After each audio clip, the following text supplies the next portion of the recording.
বাজেটক লৈ মুখ্যমন্ত্ৰী ডক্টৰ হিমন্ত বিশ্ব শৰ্মাই মন্তব্য কৰিছে। বাজেট কেনেকুৱা আৰু এই বাজেটে অসমৰ বাবে কি ভাল খবৰ আনিব?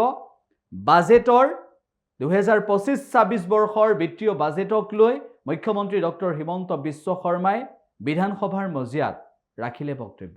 অধ্যক্ষ মহোদয়, এখন ৰাজ্যৰ বাজেট বা এখন ৰাজ্যৰ অৰ্থনৈতিক পৰিৱেশে সেইখন ৰাজ্যৰ বিকাশৰ গতিধাৰাক প্ৰতিনিধিত্ব কৰে। সৰু এটা ষ্টেটিষ্টিক্স বা সৰু এটা পৰিসংখ্যা মই ভাবো ইয়াৰ ওপৰত আৰু বিশেষাধিকাৰৰ প্ৰশ্ন নাহিব।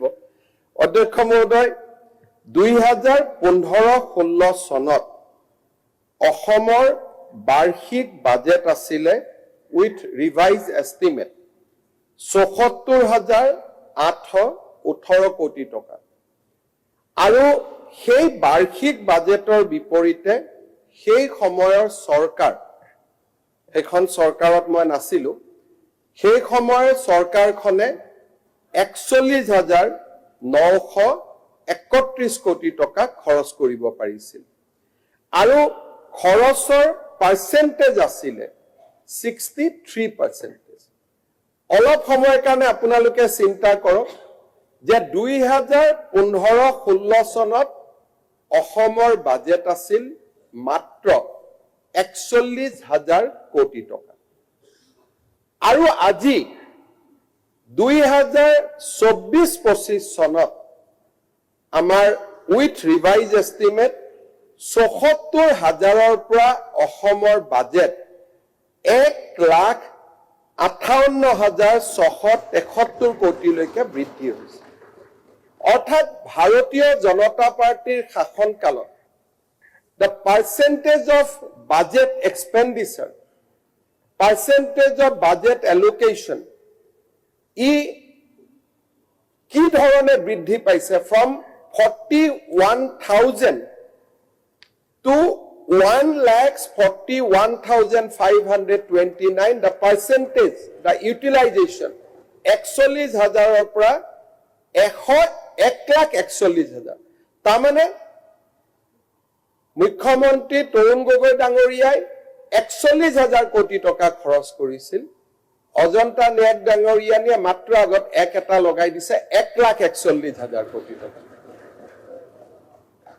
দিছ ইজ হোৱাট আমি ৰাজনৈতিকভাৱে ইজনে সিজনৰ প্ৰতিদ্বন্দ্বী হ'ব পাৰো, কিন্তু অসম মাতৃ যেতিয়া আগবাঢ়ে, মোৰ জননী জন্মভূমি যেতিয়া আগবাঢ়ে, তেতিয়া কাৰো মাজতে তাক প্ৰশংসা কৰাৰ বাবে তাত কোনো কৃপণালী কৰাৰ প্ৰশ্ন নুঠে। কাৰণ মই হিমন্ত বিশ্ব শৰ্মাক প্ৰশংসা কৰা নাই, মই অজন্তা নেওগক প্ৰশংসা কৰা নাই, মোৰ জননী জন্মভূমিক মই প্ৰশংসা কৰিছো। তৰুণ গগৈ ডাঙৰীয়াৰ শাসনকালত শেষ বছৰত the percentage of budget utilization was 63%. আৰু এই বছৰ আমাৰ বাজেট ইউটিলাইজেশ্যন উইল বি 85%। অৰ্থাৎ অসমে কি ধৰণে ভাৰতৰ সম্ভাৱনাপূৰ্ণ ৰাজ্যসমূহৰ মাজলৈ গতি কৰিছে তাক আপোনালোকে চাব পাৰিব। এইবাৰো 1,43,000 কোটি টকাৰ বিৰ পৰিৱৰ্তে, বি মানে মাৰ্চত দিয়া বাজেট, ৰিভাইজ এষ্টিমেট মানে বছৰটোত অহা ছাপ্লিমেণ্টাৰী ডিমাণ্ডছ বিলাক তাত সংযোজিত হয়। এইবাৰ বি পৰ্যায়তে 1,43,000 কোটি টকাক আমি 1,55,000 কৰিছো। যিকোনো খবৰৰ বাবে যোগাযোগ কৰক 7099017330 লগতে 7099017110 নম্বৰত।